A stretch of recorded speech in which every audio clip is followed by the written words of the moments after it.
Hey there, Douglas Ferguson here, and if anyone's listening, would love to see your name in the comments, and kind of maybe where you're from. If you have any questions, we often get asked when is a good time to have design sprint. What are they really for?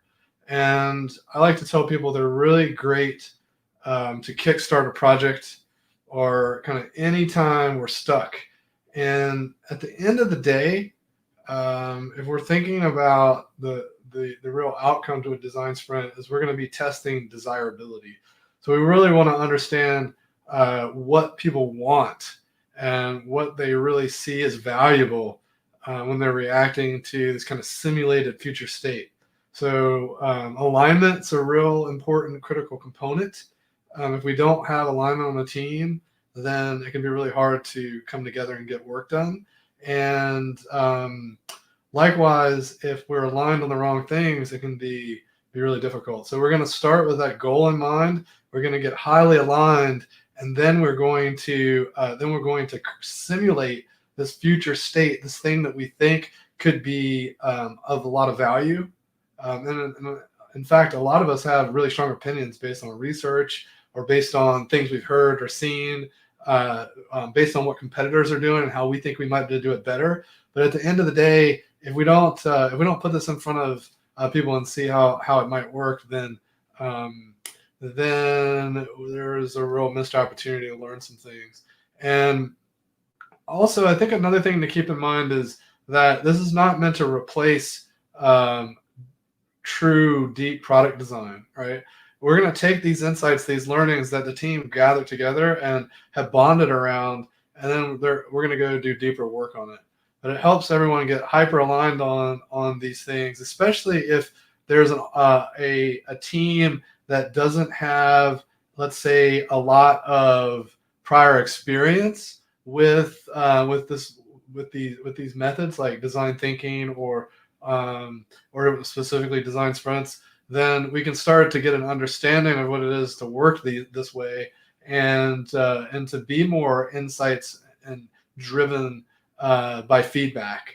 And often, whether it's in the moments where we're doing how might we interviews and people are starting to realize that, oh wow, this is the way we do, that's how this thing works.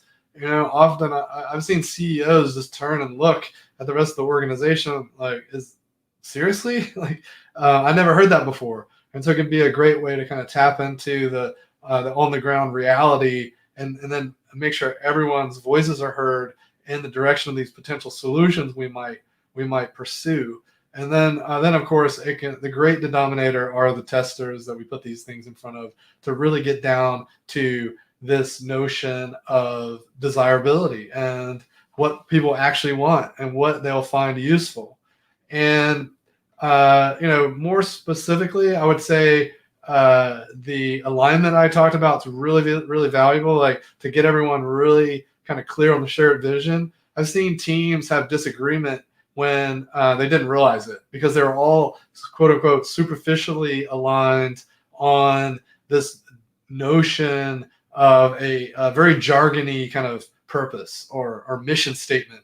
And when you can kind of unpack all that and break it down, then we can get to a really clear shared vision with our own internal language that we can all support. And I think that's really, really important. And the design sprint can be really powerful at doing that.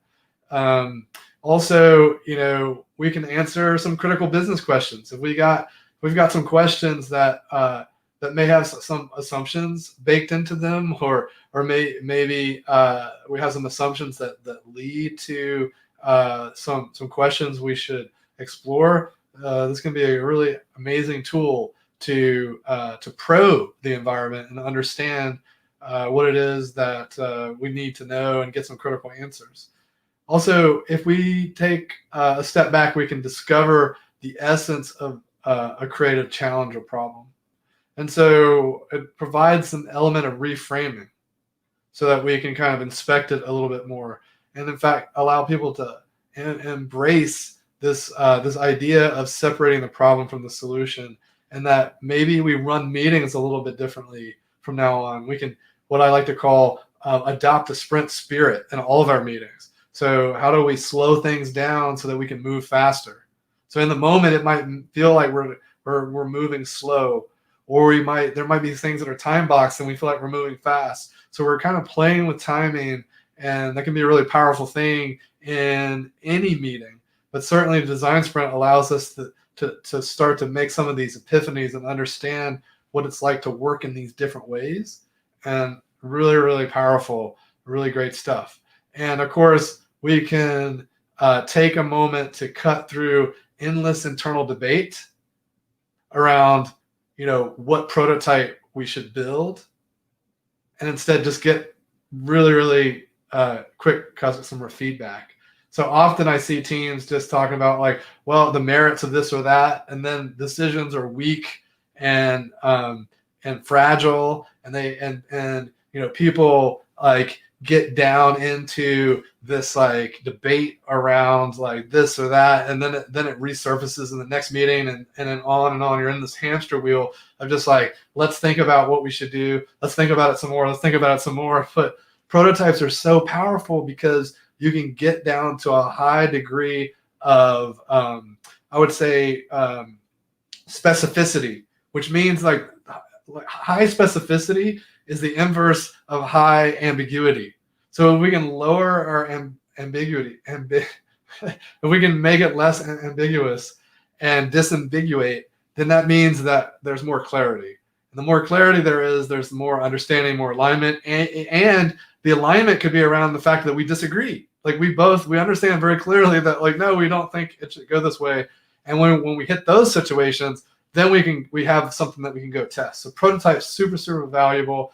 And then looks like we got a comment here from Tom. Shifting business decisions can be a key outcome, sometimes especially if the environment is shifting quickly, like right now. Absolutely. Like rather than basing our decisions based off of what we've known to be true in the past, is not going to work well in a complex domain. And anybody who studied complexity theory knows what I'm talking about. Typically, we assume we're working in a complicated domain, meaning that there's a lot of moving parts. It's like a clock. It's very intricate. We got to know all these things. We got to be experts to fix them. But they're predictable. If we know how they work, we can dig in and we can apply some expert knowledge and fix it.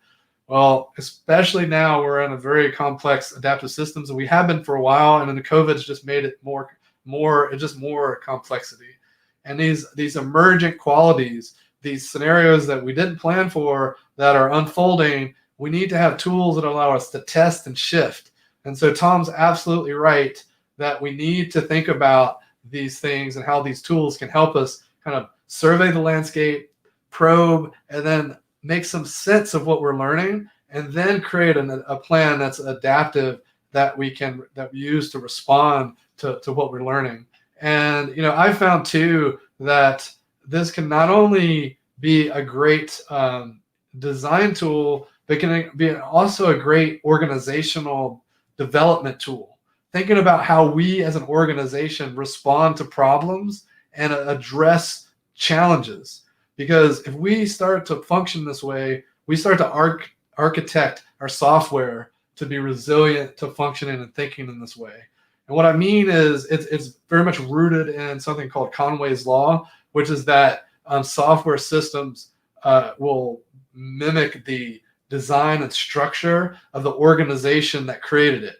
And so if your organization is complexity informed and adaptive and constantly learning and iterating, it means that your software must have been built in a way that can respond to that. Otherwise, like, you'll just constantly be hitting your head on the wall. So like, it's a forcing function to make the software more adaptive too. And so if your organization's adaptive, and then you're building your products and your systems to be adaptive too, now it's this system, this ecosystem that's like ebbing and flowing and responding to these complex inputs that you need to support. And that leads to more resilient products and services.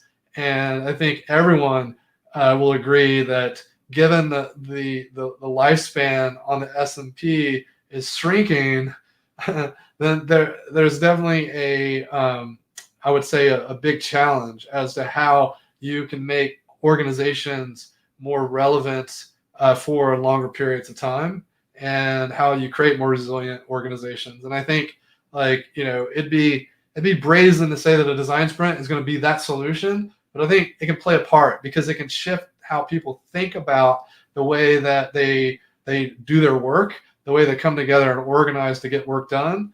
And I think that it's an interesting, very interesting thing to consider as you're thinking about change management in your organization, as you're thinking about helping build more resilient teams, more resilient products. And also, I want to just double down on this notion around virtual too, which is something that has come up quite a bit, right? It's like, how do we think about design sprints in this virtual context? Because if we think about why they're going to provide so much value, and that this is really great, but how do we adapt them and still get that capability, even though we are kind of distance, this connection isn't there. And I think it's really critical to think about, the tools we're using, whether it be Mural and Zoom, the modifications that might be required. And so don't take that lightly, because I think I'm seeing that as like the kind of corollary to to this desire to know when to run them. Then people quickly run into, oh, well, let's go do this, and then now they're confronted with a lot of these roadblocks around, oh, how do I accomplish it virtually? Or they go in blinders and they're not getting the results because there's so much depends on creating those connections. And so definitely don't dismiss the roles that you need to consider. Don't so quickly dismiss the some of the complicatedness around organizing the tools. Again, whether you're going to use Mural or Miro and how you set those up. There's some different philosophies around how you organize the boards. Are you going to do a 2 canvas type system? Are you going to lay out the entire week in one giant board? Are you doing a board per day? And these are some very critical, careful decisions to make. Like, how are you going to wayfind and orient your participants? How are they finding their individual work? For instance, the note and vote is one of the most critical tools during the design sprint. You see it come up multiple times. So you need to think about how you accommodate that note, that personal, private time, and then also the group work, because if those are critical elements to those tools, and if we're not thinking carefully about how we design them, then we could easily get into a corner or in the moment, and we're like, oh, well, we kind of got it working, but there's a lot of the beauty, a lot of the power of the activities don't shine through because we kind of just maybe just went with the way the tools work. Because often, if we just do what the tool does, then we're going to get controlled by the tool. Instead, we need to think carefully about what we're trying to accomplish and bend the tool to our will, right? Often we have to push the tool in new directions and get creative about how we use it to get the most out of it and really drive those critical outcomes. So specifically, some tactics, thinking about in the case of Mural, when you're thinking about wayfinding, we're big fans of using our 2 canvas system, where you put everyone into a very specific area that's their own area. It's like being at your table. So you're writing privately at your own table so that you are doing your work. And then you can then there's a location where we're going to share it as a group. So everyone has their own little location. There's a group work area. And then as a facilitator, I can update the instructions and decorate the group work area, and then kind of build that out as the days and the activities progress. So think about this stuff and all the planning that goes into this, because it's not only important to think about when. People get really hung up on that, and I want to make sure that we underscore the necessary preparation that needs to happen, because if you don't prepare, if you just locate a win and then you just jump to it and you're like, we're going to do this, I think that you're going to find that it's going to be really hard to maintain the momentum. And in my book, Beyond the Prototype, I talk a lot about how to maintain the momentum post design sprint. And one of the biggest things that you can do to maintain your momentum is get your prep right.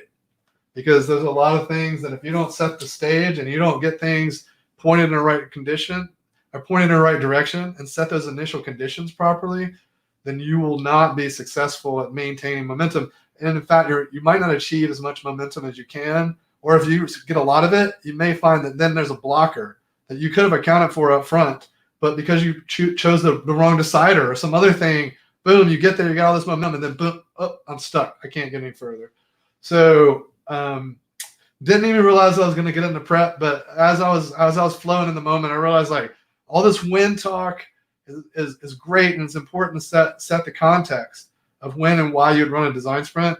But if we don't caveat that with the fact that it's going to be a lot of work and we got to make sure we get the prep right, then it can be really dangerous, because we don't want people just jumping into this stuff and then having a bad experience and then thinking design sprints don't work. Because let me tell you, they work, and we've seen amazing results from a lot of very large companies and across various different industries and different domains. So please do reach out and connect. I would love to help you talk about what you're planning for your design sprint and how it might work, and if we might be able to help out. But love talking design sprints. Please look us up.